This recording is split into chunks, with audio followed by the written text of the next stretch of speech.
In this UNVEX today in 2022, we're featuring the MQ-9B SeaGuardian, which is the maritime version of the MQ-9B.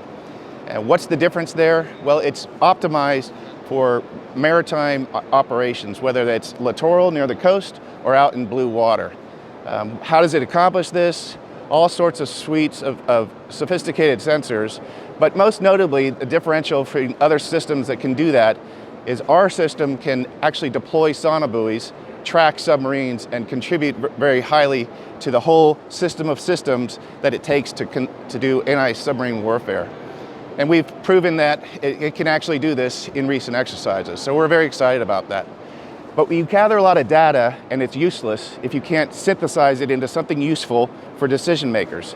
So we also work very closely on information correlative systems to take all that data, not just from the MQ-9, but other systems, a P-8 or a frigate on the sea, and how do we get all that information together into something very useful quickly so decision makers can move out and make a swift, timely decision. So I talked about having a platform and then having all the information systems correlate into data. How does that happen? Well, we can't do it alone, we seek partners. And one of our premier partners in Spain is Sener Aeroespacial, and we've combined together to develop what we call the NATO Pod.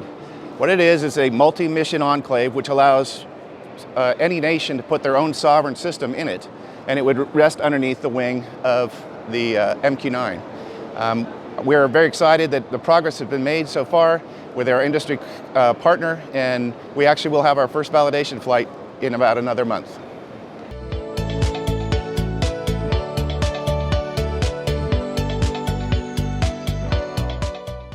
So apart from what you are showing here at UNVEX, in which new developments are you working on? Wow. Well, this company focuses on a mission of securing information dominance. That means we have to constantly look in many directions.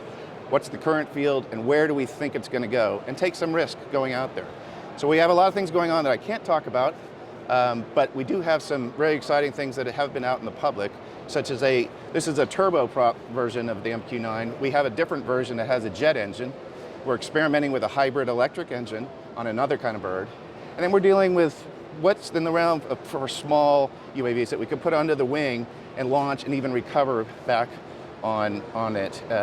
Those are all existing. They're in development at various stages, but we're going to go ahead with all those. Of course, the near-term one is our short takeoff and landing. We call it the Mojave, which is flying now. And could you go a little bit deeper into the information about Mojave? Yeah. So what it involves is changing the wings to a much wider, more like a rectangle, shorter. It gives it higher lift, so it can take off on short dirt roads in a fraction of the distance it takes for any kind of UAS to take off of. It has, because of that, it is usable in the most obscure places. So it will avail ground troops in remote areas, jungle, everywhere. All you need is a short dirt field, and you can take off and land this bird. And it carries still a lot. And its endurance is less. MQ-9B is up in 35 hours or more. The Mojave is around 20 or 25, still incredibly useful to ground troops. And we're looking to the future of how could it possibly take off and land off big aircraft carriers or even the small deck carriers. And we're very much in the scientific assessment of what it would take to do that. So we see a great future for it. It's exciting on both land support, in coordination with combat helicopters and so forth in that environment. And if we can get to the maritime version off a deck carrier, the whole maritime concept of operation changes radically. Thank you very much, Scott. Thank you. Thank you.